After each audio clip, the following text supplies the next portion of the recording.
Hi everyone, my name is Athena and I'm a second year for those of you that don't know me. And I'll be doing afternoon report today. So we have a 31-year-old female presenting with left-sided chest pain, left-sided rib pain, and left-sided abdominal pain for approximately 10 days. Sorry. So she's originally from the Philippines, currently living there, and has a past medical history of dengue fever in her teens, who currently works as a cook on a cruise ship, traveling between the Europe and the US.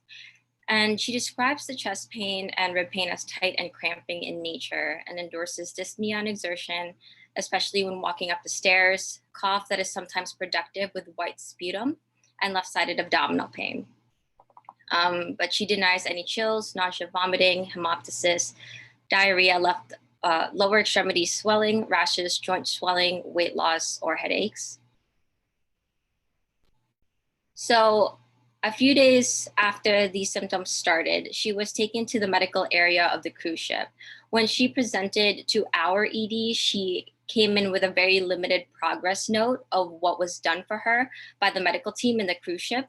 And in that progress note included an abdominal x-ray that was read as dilated loops of bowel on the left abdomen, and a chest x-ray that showed elevated left hemidiaphragm, but nothing else was mentioned. And then she was admitted to the ICU portion of the cruise ship where an NG tube was placed with presumed SBO or a bowel obstruction, and was started IV fluids, Zosyn, levofloxacin, and Flagyl. And it's also important to note that she mentioned about a week and a half prior to experiencing these symptoms, she had episodes of suprapubic pain and dysuria for which she was treated for 5 days of antibiotics for presumed UTI. She's not sure the name of those antibiotics, but those symptoms resolved. And a few days later, these symptoms now presented. So she has a medical history of dengue fever back in her teens. She's fully COVID vaccinated with a J&J vaccine. She has family history of asthma with her father, diabetes with her mother, but no history of malignancies. She's currently single. She smokes 5 cigarettes per day for about 10 years now and drinks alcohol intermittently, but no binge drinking. She denies any recreational drug use. She has no surgical history. And for allergies, she gets a rash with Bactrim and anaphylactic reaction with vancomycin. She doesn't take any medications aside from vitamin C supplements currently. So for a review of systems, pertinent positives are chest pain, shortness of breath, dyspnea on exertion, and cough. Left-sided abdominal pain, left-sided rib pain, and back pain.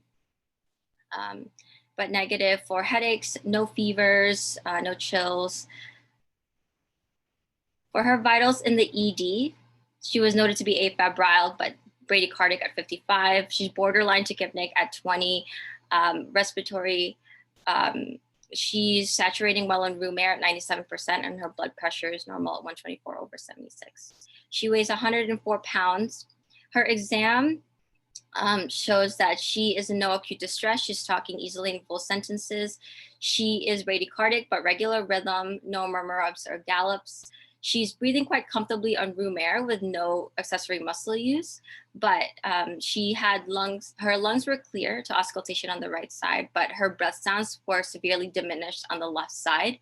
There was also some dullness to percussion on the left side, but completely normal on the right. But there was no added sound, and trachea was midline. Her abdomen was soft, non-tender, non-distended. There were no rashes seen on the skin exam, no lower extremity edema noted, and no focal neurological deficits. Does anyone have any questions so far?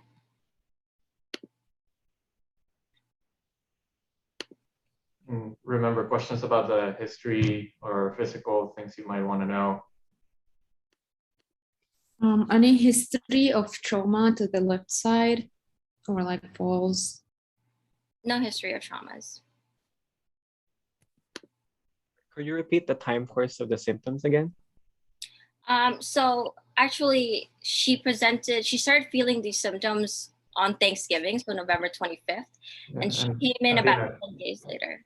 If you could go back to the HDI slide, please, as well, so that they might get a better idea. Sure. Thanks.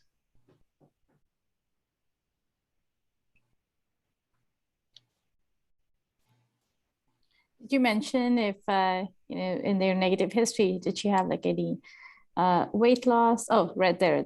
There's no malaise, like night chills, anything of that sort? She did mention some night sweats intermittently since the symptoms started. Where was the cruise? Like, where had it been recently? So the cruise started in Europe, and then it moved over.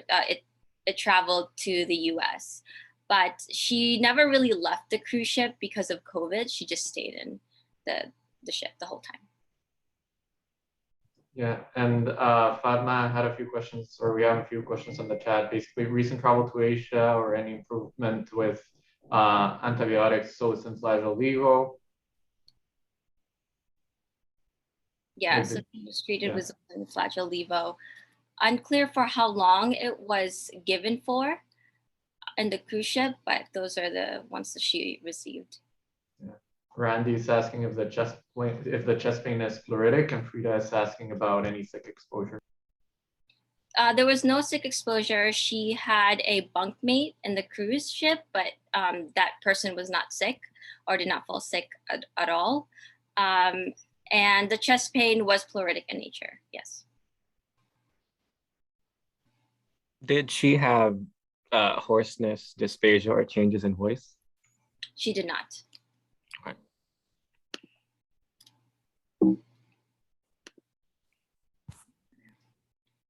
Okay, and another pause, I guess, if we don't have any additional questions, is, well, I guess if you can go back to the previous slide, Athena, as well, is with that description and like the, I guess, physical exam, what would you start thinking about as well?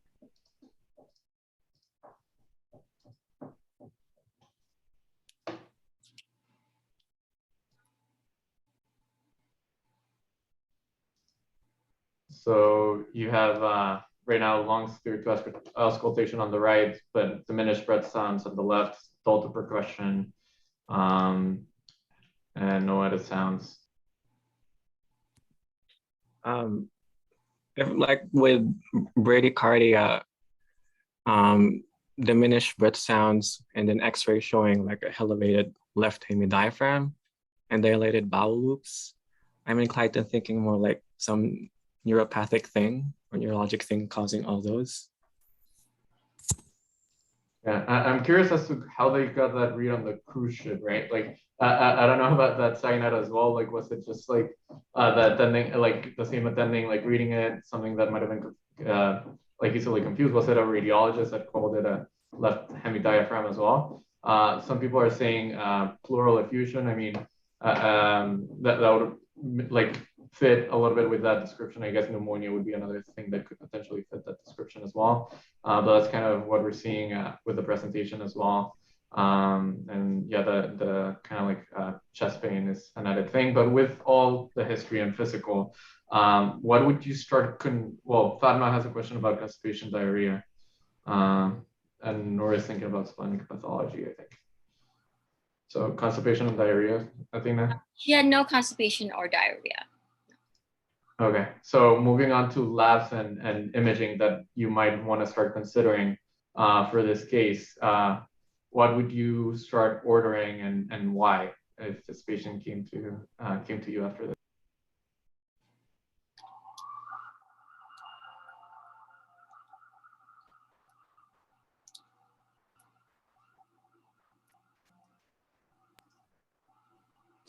I definitely start with the basics, CBC, differential, look for a white count. I would also favor getting an AFB to rule out a tuberculosis pathology. If she has a pleural effusion, of course, like a chest X-ray. Yeah. Great. Seems like I think that's a good place to start. lady is also mentioning looking for hyponatremia. Any particular reason why you would look for hyponatremia, lady? So I'm kind of suspicious of Legionella. So like, yeah, occlusive, bradycardia, GI and lung symptoms. So that's coming to mind too. So possibly. Okay, fair. I would just send the urine Legionella. You could do that too. I mean, I agree, lady. I think it's a fair thing. Yeah, and Mana is recommending a fast scan. Is there a reason for that? Yeah, so if we're looking for like pericardial effusion, pleural effusions, hemoperitoneum, anything, we should be able to do an ultrasound and like locate, because the symptoms and the location and the elevation of the hemidiaphragm raises suspicion of something going on. Yeah, I think if you have an ultrasound available and you have someone that's I guess experienced in doing it, it might not be a bad idea to check. And it seems like the abdominal exam didn't really like necessarily correlate as much with hemoperitoneum, right? Athena, it seems like it was fairly benign, but definitely like not bad to like check with ultrasound. And it seems Frida is recommending CT chest and abdomen to look for an abscess and respiratory cultures. I know AFB were mentioned.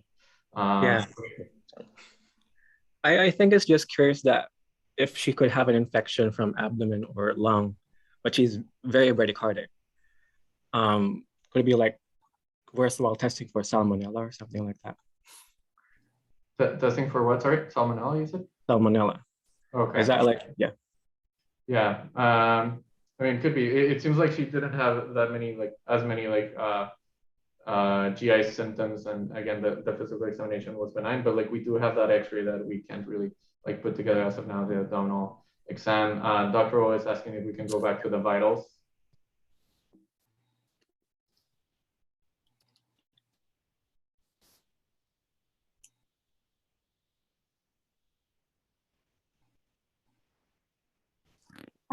Just another clarification. Sorry, was the symptom onset like more subacute, or I didn't quite catch what the time frame was.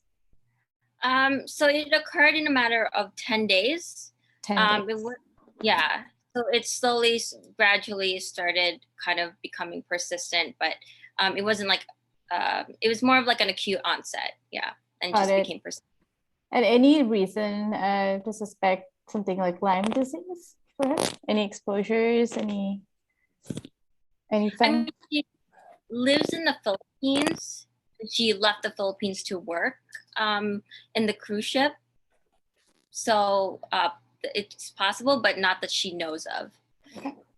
And kind of related a little bit to that question, I guess. So Avina was mentioning if there were any bites on the skin exam. I'm sorry, any what? Bites. Oh, no, nothing that was seen. Okay, I think we're starting to have sort of a differential now. If you want to go ahead and just pull up the labs and the imaging. Sure. So we obtained a CBC, which showed a slight leukocytosis with left chip at 12.8. Platelets were high at 678. Coags were normal. Electrolytes were largely unremarkable as well. The creatinine was normal at 0.52. Lipase was elevated at 102. She has some transaminitis with ALT of 116, AST of 113, and troponin was negative. TSH was normal. Hepatitis panel was negative. They also obtained serum HCG, which was negative. EKG was showed sinus bradycardia at 56 with no ST or T wave abnormalities, and AFB cultures and quantiferon were obtained. And her UA was dirty, which showed a hazy appearance, ketones of 80, leukocyte esterase of, that were traced, proteinuria at 30, white count of 8, and RBC of 34. Her chest X-ray, as you can see on the right side, shows that there is a left lung opacity with minimal air within the left apex. Okay. So it seems like they were thinking like urinary as well. Here you have AFB cultures, like you had mentioned. I think it's important also to go over like how to appropriately collect the AFB cultures. Does anyone remember?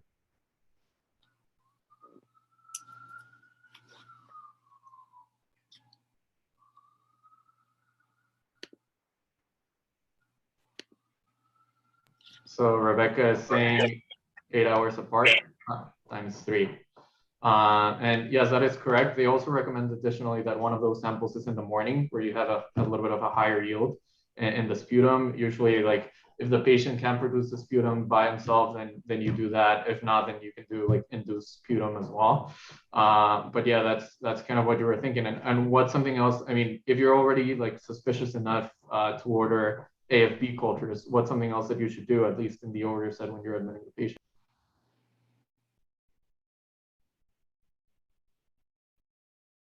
Quantiferon. Sorry, what did you say, Nira? Isolation, Frida said? Okay. Quantiferon. Quantiferon, yeah, we have it here. So yeah, respiratory isolation, I would say, is extremely important. So like you said, she seems to have, like, at least in the physical exam, now we have a chest x-ray, we have a large, a very like high suspicion of pleural effusion in someone with a TB, coming from a TB endemic area. It's like one of the most common causes, I think. As of now, like immediately, like you should place this patient on respiratory isolation. In terms of the quantiferon, yes, that's definitely helpful. And there's one more thing. Like, I mean, if you have a patient and you think they're presenting like with active tuberculosis, I mean, she's 31 years old. Any other tests that you might be thinking of that are not mentioned here? So Jonathan, sure. Excellent. Yes. So HIV. Let's not forget. I mean, this patient. Why is this patient presenting with active TB? Right. Like most of the times it would be just latent. If it was, if it became active, I mean, there might be a reason. So you always want to rule out immunosuppression as well. So that's very good. You can do it either with like the testing, or just remember, like nowadays, like with TNF alpha like inhibitors and other medications, you always want to make sure that they're not like immunosuppressed in some way, whether like new history, labs, or medications. So we shouldn't just assume that it's without reason or just because of infection. And one point to make with that is that, especially right now with the COVID era, with the first wave, we were seeing a lot of activation of TB with TOSI in particular. So just it's something in mind for these next coming months as well. So just something that should be available, something in your head in terms of just immunosuppression, including things like TOSI plus or minus even the steroids, but we're giving only 10 days depending on the patient.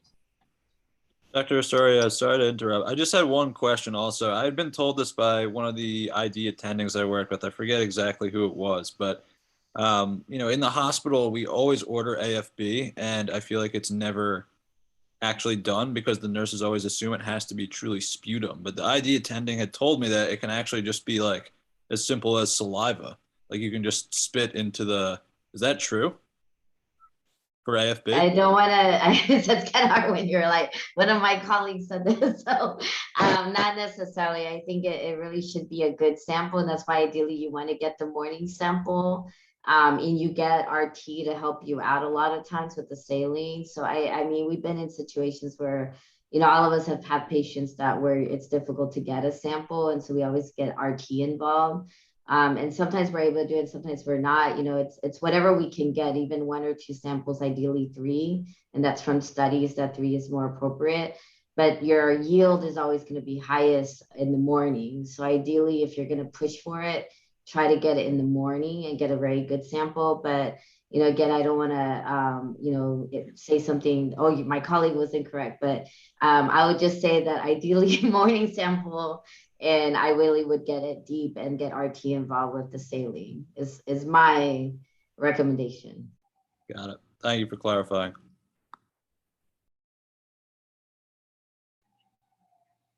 Any comments on the quantiferon obtained that anybody wants to comment on that?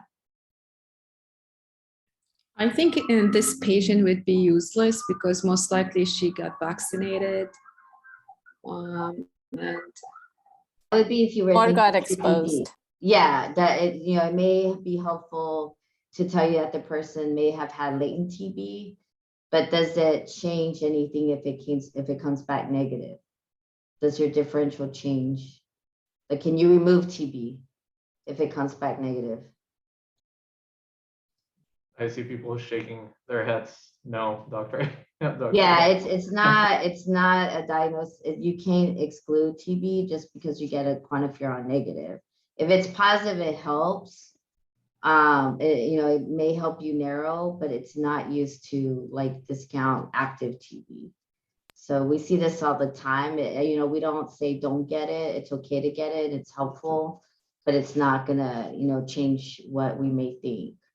Yeah. Depending. And then the thing with her, just to kind of continue again with the labs, I guess, is the thing I was noticing and what I was looking at the vitals. With the vitals, the acuity, like she's not having a hard time breathing. It's really malaise and chest pain that she's having. And then the other thing I'm seeing here is her albumin is 3.1. So for someone 31, like you wonder like what's going on with this albumin, why is it so low? So does it help in terms of duration of what's been going on? And is it really an acute versus subacute presentation? Yeah, and in terms of the vaccine, I think it's mostly like the PPD test, like the skin tests that get affected. And Yes. there's like rare studies that show, like I think I read that if you're vaccinated like later on in life, then the interaction with the PPD actually lasts for longer. But usually if you get the routine vaccination after like 10 years old, it really shouldn't be as much of an interaction. But IDSA still recommends, and I mean, if you have quantiferon available, you should just go for that as well. I think that the only potential interaction that I've heard of with quantiferon is neutropenia, actually, like can cause a false negative quantiferon as well. That's pretty much it. Yeah, that was the reason the quantiferon took over, is because PPD and the BCG. Quantiferon, PPD, reliability, what's another population that you can't really, if they both come back negative? Another population that it's not very useful either. Immunosuppressed. Immunosuppressed, but particular people with T cells of less than 200, so AIDS patients, your quantiferon and PPD are not very helpful. We still don't have really something to kind of test someone for latent TB when they present as an AIDS diagnosis, like a new patient. And you really just should get a chest x-ray in your AFBs if you have high suspicion.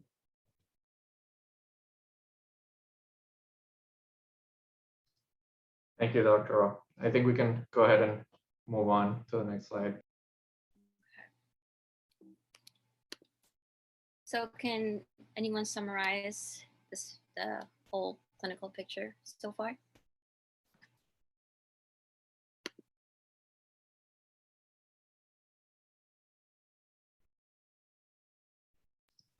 So Joe, you want to go ahead and summarize the case? You just say Dr. Horowitz. Sorry? You just saved Maxwell. Oh, okay. Okay, I didn't hear that. Sure. So we have a 31-year-old lady, previously no significant past medical history, presenting with a subacute presentation of left-sided chest pain, dyspnea on exertion, as well as left-sided abdominal pain. Physical exam significant for bradycardia, as well as decreased air entry on the left side. Initial workup significant for left-sided pleural effusion with the pacification of the left lung, as well as low albumin concerning for some active TB.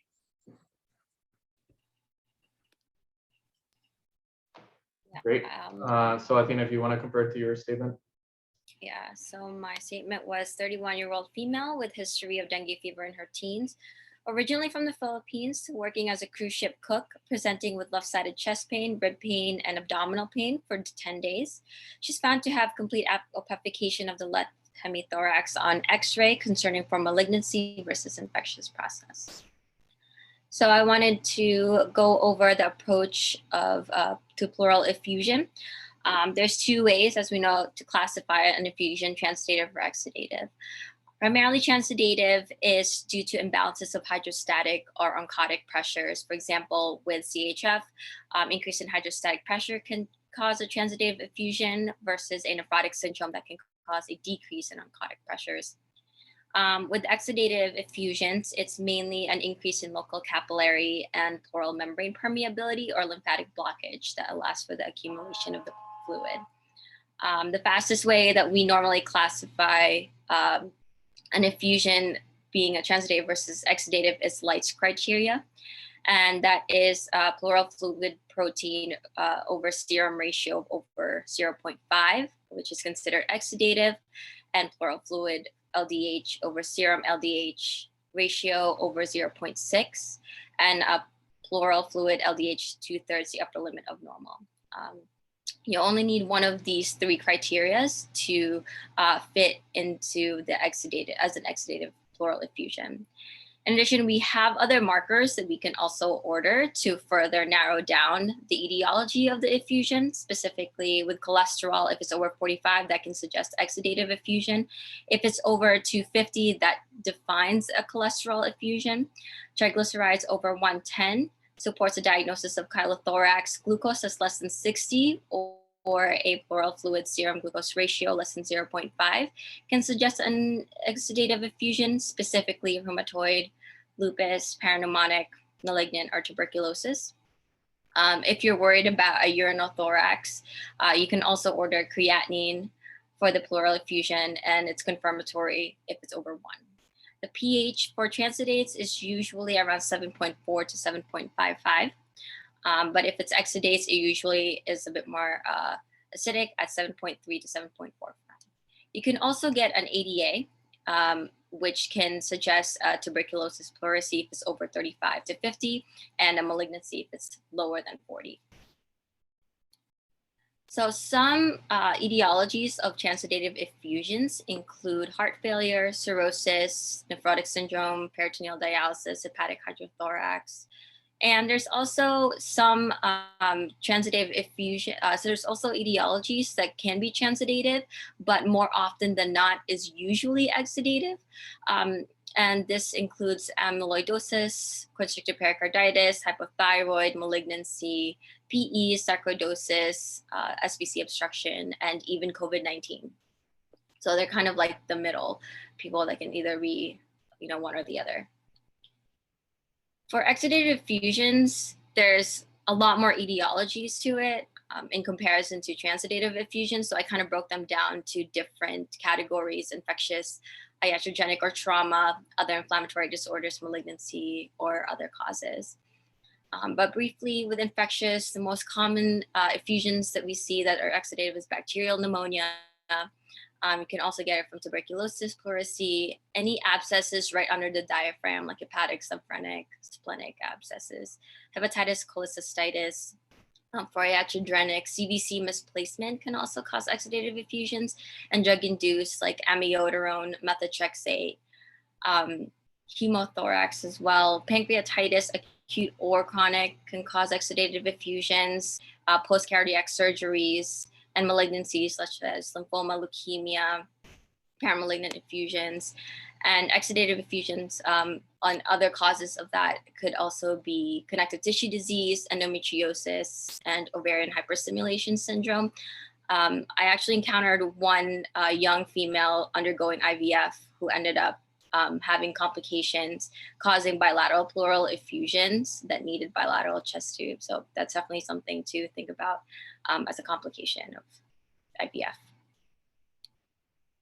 But for this patient, we ended up getting a CT chest, abdomen, and pelvis shortly after we found the chest X-ray results, and it showed a near complete atelectasis of the left lung with potential enhancing 1.4 centimeter nodule on the left upper lobe, concerning for neoplastic process, and a not specific large left-sided and trace right-sided pleural effusion. So as you can see on the right side of the slides.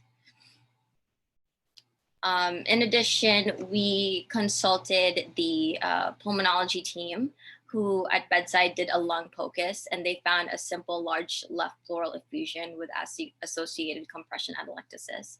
So you can appreciate like the diaphragm here. I'm not sure if you guys can see my pointer, but you can see the diaphragm as well as that big black area, which is the simple pleural effusion, and on the left side is the atelectatic lung. And the patient was also placed on azithromycin ceftriaxone for 5 days for CAP coverage. And the pulmonology team decided to also do a therapeutic and diagnostic thoracentesis, and they ended up removing about 900 cc's of fluid. And on the right side is the results. The middle column is the results, and then the right side is kind of the analysis of these results. But as you can tell, she met all 3 of the Lights criteria with the pleural fluid protein serum ratio that's over 0.6, and LDH ratio that's over 0.5, and an LDH that's 442, which is way above the 2/3, the upper limit of normal. She was also found to have lymphocytes that's 86%. Usually over 50% in an effusion is suggestive of malignancy, TB, or PE. And very interestingly enough, she was also found to have a smear that showed reactive mesothelial cells and macrophages, which is suggestive of an inflammatory state. Shortly after, they repeated the chest x-ray, and it showed better aeration of the left upper lung region of the left hemithorax. And at that time, they found that 2 out of 3 of the AFB smears were negative, and the quantiferon gold was positive. And the pulmonology team decided to do a pleuroscopy with pleural biopsy in order to confirm the diagnosis of suspected tuberculosis. And they found diffuse pleural involvement, predominantly with sago pudding appearance and some areas of micronodularity, highly suspicious for pleural TB. So on the right side is the pictures that they took during the pleuroscopy. So it's a bit blurry, but you can definitely appreciate the micronodularities that you see in the top and the bottom picture. And for those of you that are unsure what sago pudding is, it's basically just a pudding with tapioca balls, which is the same tapioca as boba tea. So you can appreciate, like on the bottom right picture, it kind of looks like that. I'll go back to it. So if you see the micronodularities, it kind of looks like the pudding. But in terms of management, ID was consulted shortly after, and they recommended starting empiric RIPE therapy and vitamin B6 for at least 2 months. And ophthalmology was consulted prior to starting ethambutol for baseline visual acuity testing because it can cause some side effects. And the Department of Health was also called, and they cleared the patient for discharge to travel back to the Philippines. And she was advised to follow up with ophthalmology, ID, pulmonology, and primary care as outpatient upon her return to the Philippines. And then eventually the pleuroscopy results came back, and actually the tissue cultures did not show any acid fast, any organisms in the acid fast or the Giemsa stain. But the tissue biopsy did show fibrotic pleura with marked chronic inflammation and numerous non-necrotizing granulomas. And the patient was diagnosed with pleural tuberculosis with tuberculous pleural effusion. And so I wanted to talk about the diagnostic evaluation of tuberculosis. So there's different ways of obtaining cultures. As we know, the most common way is sputum, but if the sputum cultures are not, if the patient is unable to provide enough sputum or the results are inconclusive, then we can do a bronchoscopy with lavage and brushings as well as tissue biopsies. Other specimens like pleural fluid and whole blood as well as gastric aspirations we could also do, but gastric aspirations is only done in pediatric population and not done in adults. For microtesting, we obtain sputum AFB. It is the cheapest and most rapid testing tool that we have, but it is less sensitive than nucleic acid amplification or the culture. And its sensitivity and positive predictive value is about 45 to 80% and 50 to 80% respectively.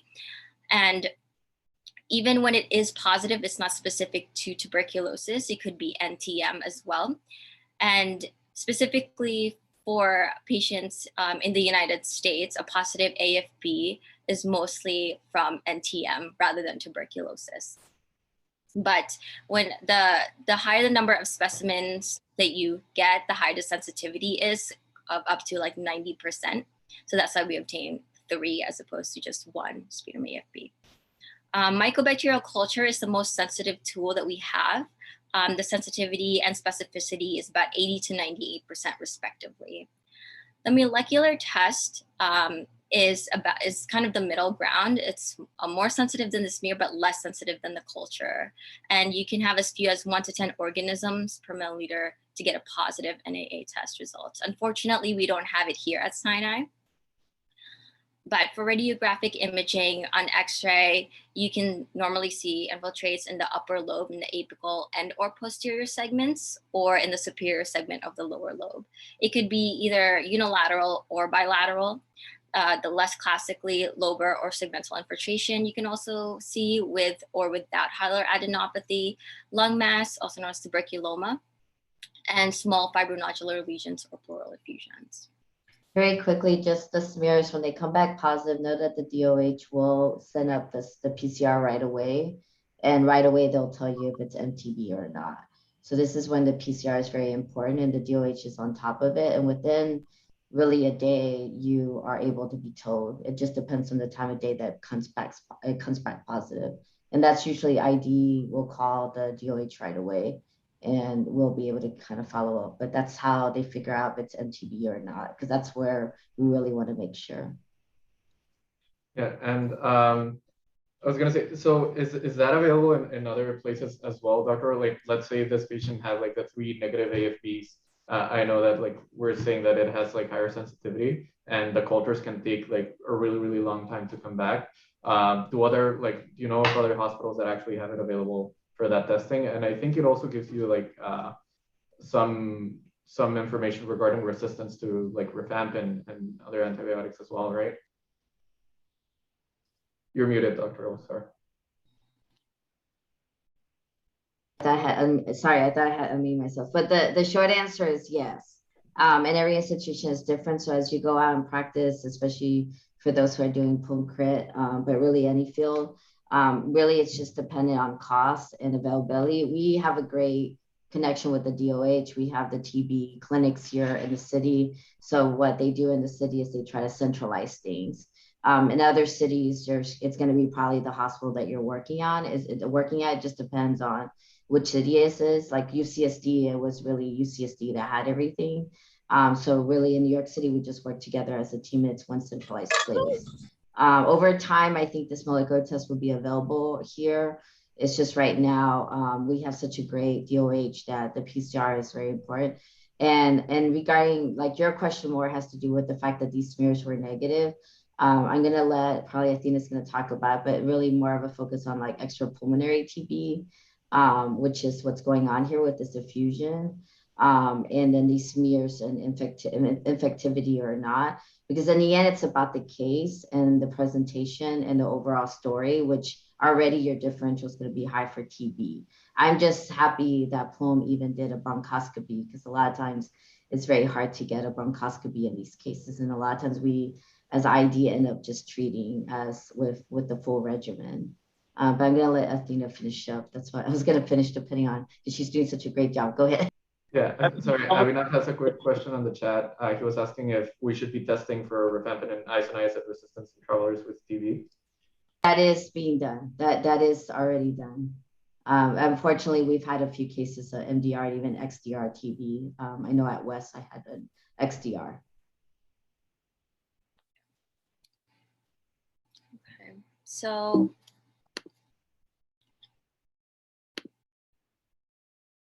continuing on, for the latent diagnosis of TB, like Dr. Osorio mentioned, that there's really no confirmatory diagnosis of like latent tuberculosis, like a tool for it.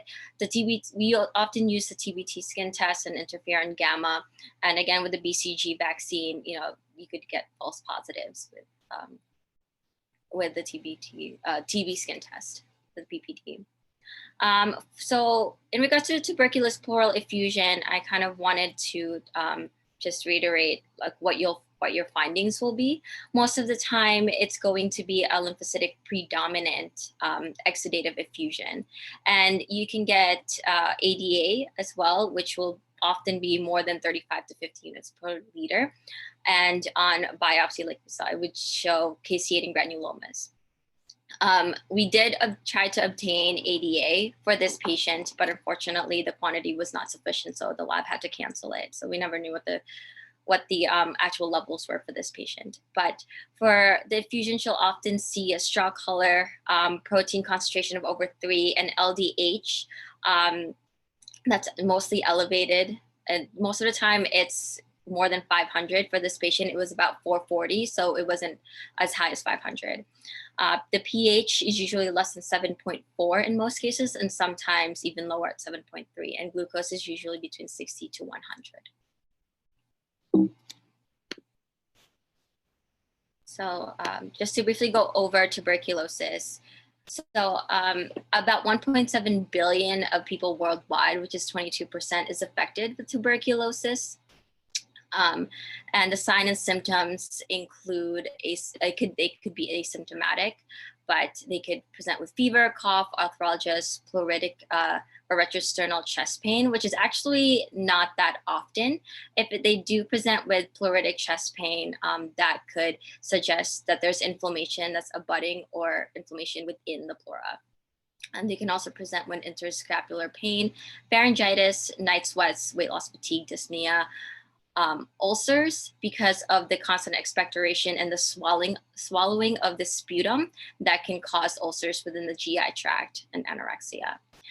There was actually a case report that I was reading on NEJM a few weeks back about a patient that came in with diarrhea and negative GI workup. So GI eventually did a colonoscopy with biopsy, and it was confirmed that he had gastrointestinal tuberculosis. So it's on the rarer end that's the presenting symptom, but that's definitely in a proper clinical setting should be a part of a differential.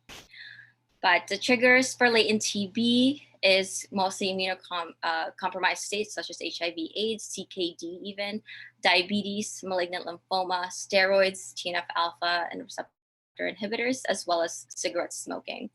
The mechanism for tuberculosis, there's a few postulated mechanisms, but some of them include the mycolic and acid glycolipid accord factor, which can elicit granuloma formation, as well as catalase peroxidase that can resist host cell oxidative responses, and the lipoarabinomannan, which can induce cytokines and resist host oxidative stress as well. And as we know, the treatment for tuberculosis is ripe for at least 2 months, but really depends on the burden of the disease as well as the symptoms. Could be longer than that. But just a side note of the side effects of the treatments. So for rifampin, you can have hepatotoxicity, GI symptoms, and it could also have hematologic adverse reactions like thrombocytopenia and hemolytic anemia. INH, you could get hepatitis, peripheral neuropathy. That's why we give vitamin B6 and drug-induced lupus as well. For pyrazinamide, you can get rash, hepatotoxicity, arthropathy, and hyperuricemia. And with ethambutol, you get optic neuropathy and green-red blindness, which is why we consulted ophthalmology. Just before giving ethambutol, it's always recommended to get a baseline acuity test. And so just to get a picture of the incidence of tuberculosis worldwide, mostly it's in Africa, and as well as India, the Philippines, and Eastern Europe. And the least incident country with least incidence is Australia, the United States, Canada, and interestingly enough, there's high incidence of tuberculosis in Greenland. You can see at the top, but maybe that's just because the population is really small. And that's it. Does anyone have any questions? You did an excellent presentation. Yeah, thank you, Athena. I was just gonna say, if you can go back, like maybe we can just briefly go over like the basic management of like latent tuberculosis, like super quickly. Basically, I mean, you guys know, of course, we're talking about, you know, positive like screening tests without an active tuberculosis. So if you guys remember, the typical treatments are isoniacids for 6 to 9 months, Then you have rifampin for 4 months as another option. And then another option as well now that started being used is once a week combination of isoniazid and rifapentine once a week for 3 months. Does anyone remember like what, I mean, it sounds a lot better, right? Once a week for 3 months. What are some of the downsides compared to isoniazid in terms of organ affected?